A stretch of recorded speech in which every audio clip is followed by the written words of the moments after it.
queer historically has been kind of a slur, but it was reclaimed upon realization that it was used to make us feel different. And after a while, we kind of began to realize, like, yes, we are, but in a good way, that we should embrace.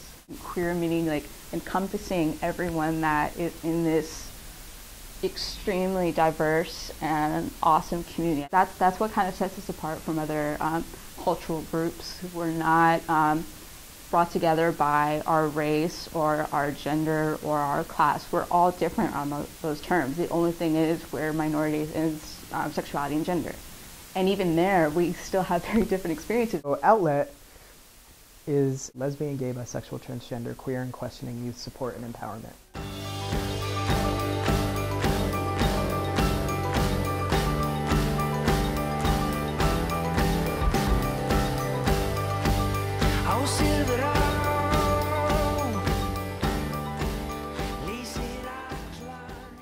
My name is Tommy.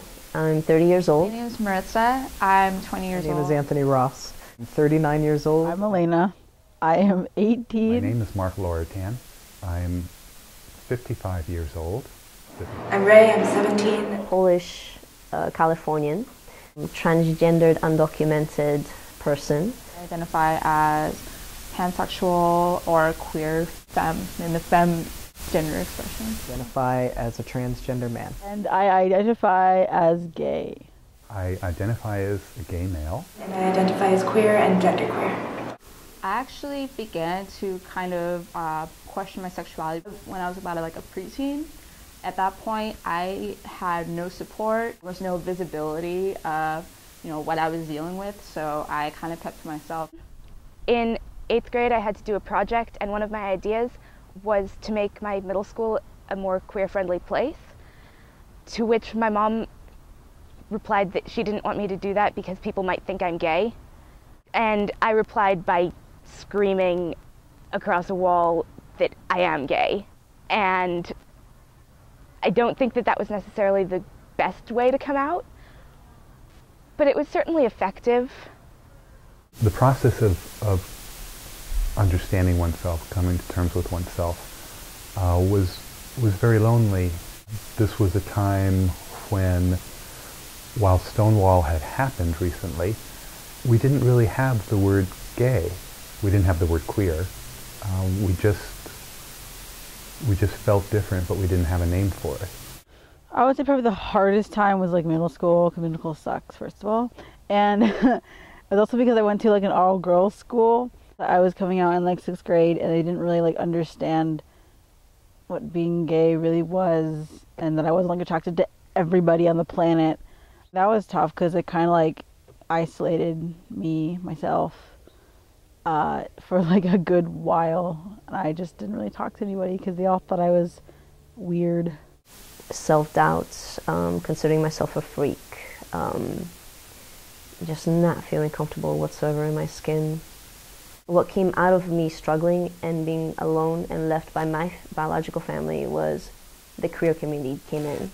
That's when I learned how tight-knit the queer community can really be, and what a great resource. Well, the lack of community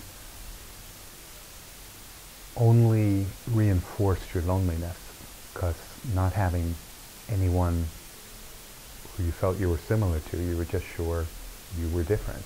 There's not enough support in the world for queer people in general, but especially queer youth. So there's still so much oppression and discrimination. There's no safety net, there's no community unless we build it. What we do is provide direct services and indirect services to youth in our community. Those direct services are through support groups for youth from ages 13 to 24, and also for youth who are bilingual Spanish speaking. And we provide social settings and recreational settings for youth to build community, and we also provide leadership opportunities. And the indirect support is go out into the communities and try to educate the people where those youth live. Anybody who's going to work with a youth, we try to go out and educate on the most effective way to work with queer youth. Just watching the youth, like it gives a space where these folks are actually being celebrated as they are. When you're day to day just face your own battles from family, friends, society, when you don't feel accepted, when you're called a freak or call yourself a freak. It's a safe space, allows you to sort of leave all of that at the door and just be true to yourself, be honest, just, God, exhale, you know. Favorite thing about Outlet? I would probably say, like, the people. They're just, like, fun people to, like, be around and talk to. My favorite thing about Outlet is having a place that I get to go every Monday, and I get to see people I know and have a safe space where I can share whatever's going on with my life. That's kind of what the spaces that Outlet bring. Like, it's just not an opportunity to talk about being queer. It's to question ourselves and challenge ourselves, and that's just, that's one of the things I absolutely love about the support group that I go to. Seeing youth today having organizations like Outlet that are so broad in their focus of what you need, what you might need, what we can provide for you. It's almost like it's a different word than community compared to what we had back then, because it's so many more dimensions. You felt it, you know, the different energy that you get when you're sitting in a room full of people, face to face. Like, it's just an energy that's there that really helps break that feeling of isolation. I always can come out of it with, like, a smile or, like, a different attitude about something. It's good to have a place like that to go to if you feel like you're just, like, struggling, or even if you're, like, not struggling, you just want to, like, hang out and have a good time. This would have been so helpful to me as a youth.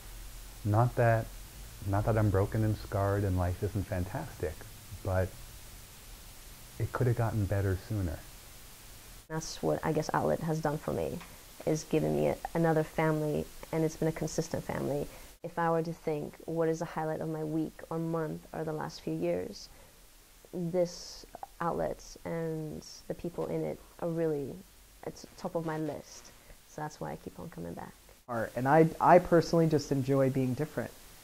I like not being regular, whatever regular is.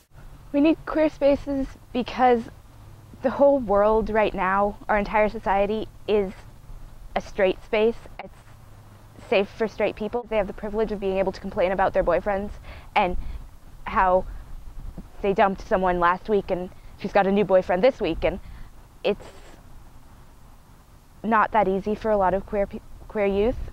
Having queer spaces to just be queer and be out without necessarily getting injured or harmed in any way.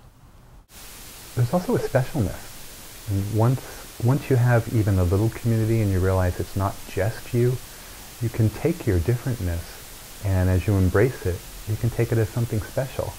Like, oh, 1 in 10 people, 1 in 20 people are what I am. Oh, that's kind of like the top percentile, like when you took a test in school. We're cooler, we're a little special. I mean, that is the importance of community, is just when you're feeling down, they pick you back up. So, because sometimes it's really hard to do that for yourself. There's power in numbers, and there's a lot of fun to be had, because the community can be very fun. It's kind of, it's a home for so many people. That place that, like, I can't imagine where I would be if I didn't have that space, especially in this age group where we're being told that we're so alone, and not to feel so different, like, where, like, it's okay and we're being embraced and celebrated for that. Every person deserves that.